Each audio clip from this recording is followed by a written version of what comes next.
आणखी एक महत्त्वाची बातमी विधान परिषदेसंदर्भातली विधान परिषद निवडणूक महायुती म्हणूनच लढणार असल्याची माहिती सूत्रांनी दिली आहे। यामध्ये भाजप, शिवसेना आणि राष्ट्रवादीच्या वरिष्ठांचं एकमत झाल्याचंही सूत्रांकडून कळतंय। काही ठिकाणी पारंपरिक जागांची अदलाबदल केली जाणार आहे असंही सूत्रांनी सांगितलंय। विधान परिषदेसंदर्भातली ही महत्त्वाची अपडेट आपण पाहतोय। विधान परिषदेची निवडणूक महायुती म्हणूनच लढणार असल्याची आता सूत्रांनी माहिती दिलेली आहे। काही दिवसांपूर्वी जागांवर एकमत होत नव्हतं अशी ही माहिती सूत्रांकडून मिळत होती, मात्र आता भाजप, शिवसेना आणि राष्ट्रवादी काँग्रेसच्या वरिष्ठांचं यावर एकमत झालेलं आहे। त्यामुळे महायुतीच्या एका वरिष्ठ नेत्यांनी ही खात्रीलायक माहिती दिल्याचंही या ठिकाणी स्पष्ट होतंय। अधिकची माहिती आपण जाणून घेऊयात आमचे प्रतिनिधी विनायक डावरुंग यांच्याकडून।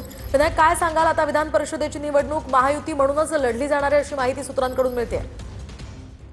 16 विधान परिषदेच्या जागा आणि एक पोटनिवडणूक अशा 17 ठिकाणी महायुती म्हणूनच राज्यामध्ये ज्या विधान परिषदेच्या जागा लढल्या जाणार आहेत त्या महायुती म्हणूनच लढणार अशी माहिती जी आहे ती समोर आलेली पाहायला मिळते। तिन्ही पक्षांच्या वरिष्ठ नेत्यांच्या बैठकीमध्ये हे एकमत जे आहे ते झालेलं आहे आणि प्राथमिक जो फॉर्म्युला समोर आलेला आहे त्यामध्ये भाजप 12, शिवसेना 3 आणि राष्ट्रवादी 2 या जागांवरती ही निवडणूक जी आहे ती लढू शकतात अशी माहिती सध्या मिळते। काही ठिकाणी अदलाबदल सुद्धा काही जागांचा जो आहे तो होऊ शकतो, परंतु आता ही प्राथमिक सगळी चर्चा संपलेली आहे आणि एकमत कुठेतरी महायुतीचं झालेलं पाहायला मिळते। शेवटी मुख्यमंत्री आणि दोन्ही उपमुख्यमंत्री जे आहेत ते फायनल डिसिजन घेतील आणि त्यानंतर या निवडणुकीला जो आहे ते सामोरं जाणार आहे। अगदी नक्कीच धन्यवाद विनायक दिलेल्या या सविस्तर माहितीसाठी।